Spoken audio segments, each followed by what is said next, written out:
आत्म मूल्यांकन। एक बार एक व्यक्ति कुछ पैसे निकलवाने के लिए बैंक में गया।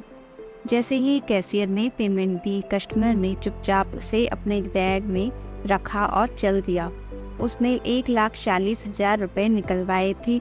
उसे पता था कि कैशियर ने गलती से 1,40,000 रुपये देने के बजाय 1,60,000 रुपये उसे दे दिए हैं, लेकिन उसने ये आभास कराते हुए कि उसने पैसे गिने ही नहीं और कैशियर की ईमानदारी पर उसे पूरा भरोसा है, चुपचाप पैसे रख लिए।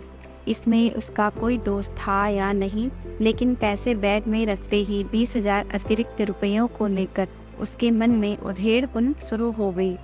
एक बार उसके मन में आया कि फालतू पैसे वापस लौटा दे, लेकिन दूसरे ही पल उसने सोचा कि जब मैं गलती से किसी को अधिक पेमेंट कर देता हूँ तो मुझे कौन लौटाने आता है।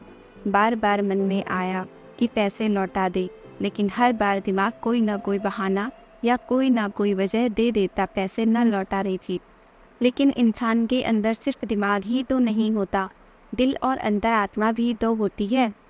रह रहकर उसके अंदर से आवाज़ आ रही थी कि तुम किसी की गलती से फ़ायदा उठाने से नहीं चूकते और ऊपर से बेईमान न होने का ढोंग भी करते हो। क्या यही ईमानदारी है? उसकी बेचैनी बढ़ती जा रही थी।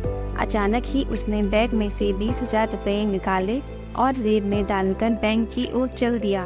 उसकी बेचैनी और तनाव कम होने लगा। वह हल्का और स्वस्थ अनुभव कर रहा था।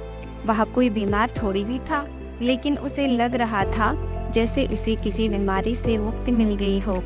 उसके चेहरे पर किसी जंग को जीतने जैसी प्रसन्नता व्याप्त थी। रुपये पाकर कैशियर ने चैन की सांस ली। उसने कस्टमर को अपनी जेब से 1,000 रुपये का एक नोट निकालकर उसे देते हुए कहा, भाई साहब, आपका बहुत बहुत आभार। आज मेरी तरफ से बच्चों के लिए मिठाई ले जाना, प्लीज़ मना मत करना। भाई, आभारी तो मैं हूँ आपका, और आज मिठाई भी मैं ही आप सबको खिलाऊंगा, कस्टमर ने कहा।